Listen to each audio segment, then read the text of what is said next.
தூதுவளை சூப்பு செய்யலாம் வாங்க. எப்படி செய்யறதுன்னு பார்க்கலாம்.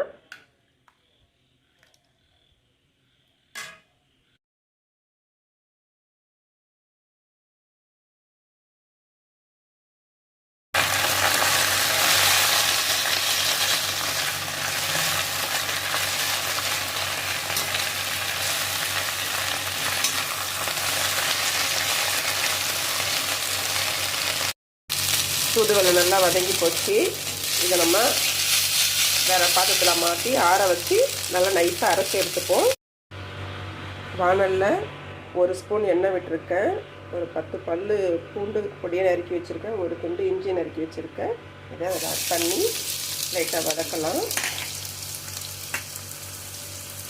இப்போ வதக்கி வச்சுருக்கேன் தூதுவளையை நம்ம பேஸ்ட்டாக அரைச்சி எடுத்துப்போம். தண்ணி விடாமல் அரைச்சி எடுத்துருக்கேன்.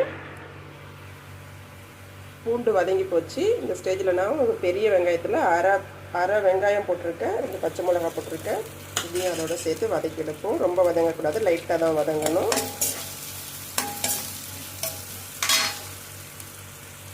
இதோட பெருங்காய பொடி, மிளகுத்தூள் 1/2 ஸ்பூன், மிளகுத்தூள் 1/4 ஸ்பூன், அரைச்சி வச்சிருக்கிற விழுது இதெல்லாத்தையும் சேர்த்து கொஞ்ச நேரம் வதக்கி எடுத்துக்குவோம். 2 பெரிய டம்ளர் அளவு தண்ணி, இதுக்கு திட்டமாக உப்பு, கொஞ்ச நேரம் கொதி வரட்டும்.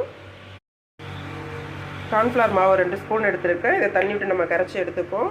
ஒரு கொத்து மல்லித்தழை, ஒரு 2-3 கொத்து புதினா இலை, இதையும் நம்ம அலசிட்டு பொடியாக அரிஞ்சு வச்சுக்கலாம். சூப்பு நல்லா கொதிச்சிருச்சு. சூப்பு பொறுத்த வரைக்கும் பச்சை வடை போகிற அளவுக்கு நல்லா வதக்கணும், ப்ளஸ் பச்சை வடை போகிற அளவுக்கு நல்லா கொதிக்கணும். அப்போ தான் சூப்பு சாப்பிடும்போது நல்லா மணமாக இருக்கும். நல்லா கொதிச்சு போச்சு. இப்போ நான் கரைச்சி வச்சுருக்கிற கார்ன்ஃப்ளவரை அதில் ஊற்றிடலாம். கெட்டி வராத அளவுக்கு கிண்டிக்கோங்க.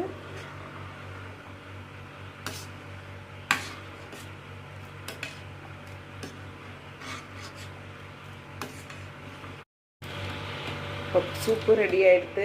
நம்ம இந்த ஸ்டேஜில் ஸ்டவ் ஆஃப் பண்ணிவிட்டு புதினா மல்லி கட் பண்ணி வச்சுருக்கிறத தூவிட்டு சர்வ் பண்ணலாம். இவ்வளோதான் தூதுவளை சூப்பு.